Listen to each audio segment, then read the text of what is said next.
Halo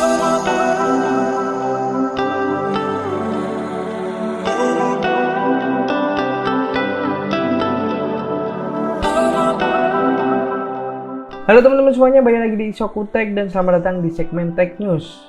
Kalau kemarin kita membahas salah satu laptop premium dari Asus yaitu seri ZenBook, kita sekarang bahas entry levelnya. Kita akan membahas seri-seri yang bisa dijangkau gitu, yaitu seri VivoBook 14. Nah, laptop yang akan kita bahas kali ini adalah penerus dari seri-seri VivoBook sebelumnya, yaitu seri VivoBook 14 A416.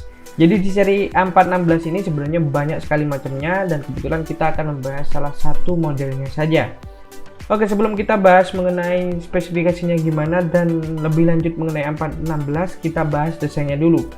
Untuk Asus VivoBook 14 A416 ini dia memiliki desain atau form factor clamshell seperti kebanyakan laptop yang lainnya, dan kemudian untuk materialnya itu menggunakan polikarbonat. Dan di sini yang menarik adalah adanya chassis enhancement atau penambahan untuk chassisnya ada di bagian bawah keyboard dan juga di bagian engsel. Yang ini bisa meningkatkan ketahanan dari laptop si A416 ini dan ya kelihatan kokoh gitu. Dimana hal ini ternyata juga mempengaruhi berat dari VivoBook 14 A416 ini. Untuk beratnya sendiri mencapai 1,5 kg dengan dimensi 32,54 cm x 21,6 cm dan 1,99 cm. Ya, untuk tipisnya atau tebalnya sendiri hampir ke 2 cm.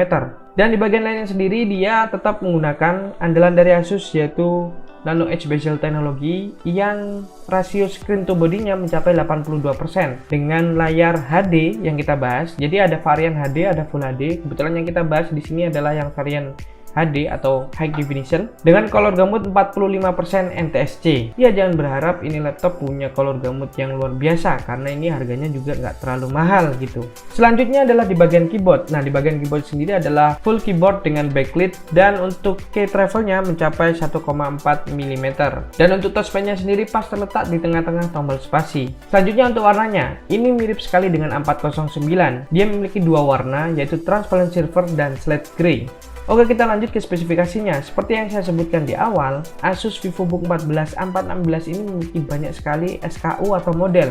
Dan kebetulan yang akan kita bahas di sini adalah menggunakan prosesor Intel Core i3 1005J1 generasi 10 yang memiliki kecepatan 1,2 GHz sampai 3, GHz dan memiliki jumlah core dual core dengan 4 thread dengan cache memori 4 MB dan juga TDP 15W. Untuk memorinya sendiri atau RAM-nya sendiri dia menggunakan 4 GB DDR4 yang memiliki frekuensi 3200 MHz dan di sini onboard tertanam dan masih tersedia satu slot kosong untuk mengekspansi atau untuk menambah RAM-nya. Dan untuk storage-nya sendiri kebetulan yang kita bahas di sini adalah yang menggunakan SSD 512 GB PCIe Gen 3 dan Asus sendiri sudah menyediakan sebuah hard disk protection dan juga flexible portnya untuk teman-teman yang ingin menambah storage atau mengupgrade storage teman-teman di laptop ini. Sedangkan untuk GPU-nya sendiri, ya untuk yang kita bahas kali ini adalah yang menggunakan integrated GPU. Dia menggunakan Intel UHD grafik dan sudah tersedia Wi-Fi 5. Ya, masih menggunakan Wi-Fi 5 tentunya karena ini entry level. Dan untuk Bluetooth-nya 4.1. Sedangkan untuk baterainya sendiri dia memiliki dual cell 37Wh. Untuk adaptor chargernya sendiri dia memiliki input 100 sampai 240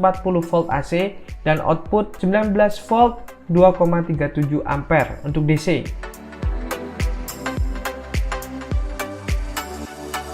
Nah, untuk yang penasaran bagaimana performa dari Asus VivoBook 14 A416Ji ini, di sini saya melakukan beberapa pengukuran terhadap komponen-komponennya. Yang pertama saya lakukan pengukuran pada storage-nya atau penyimpanannya, karena di sini sudah menggunakan PCIe Gen 3 untuk SSD-nya. Untuk read-nya sendiri mencapai 1,7 GB per second dan untuk write-nya sendiri itu mencapai 965 MB per second. Ya, ini kenceng kalau dibandingkan dengan yang menggunakan hard disk.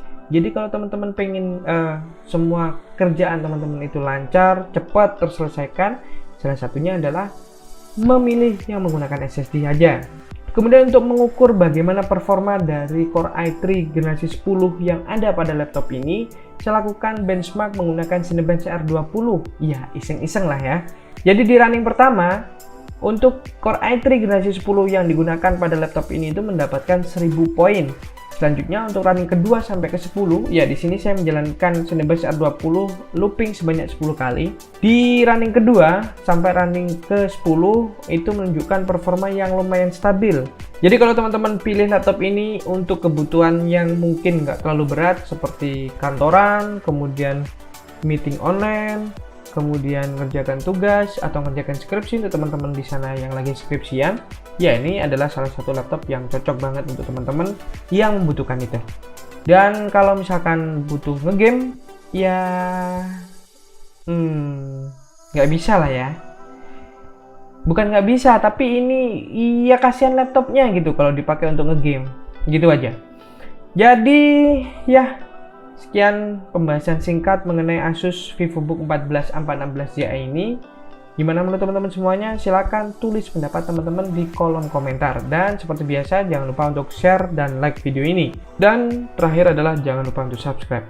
Oke, saya Fat, see you on the next video. Salam GameTech.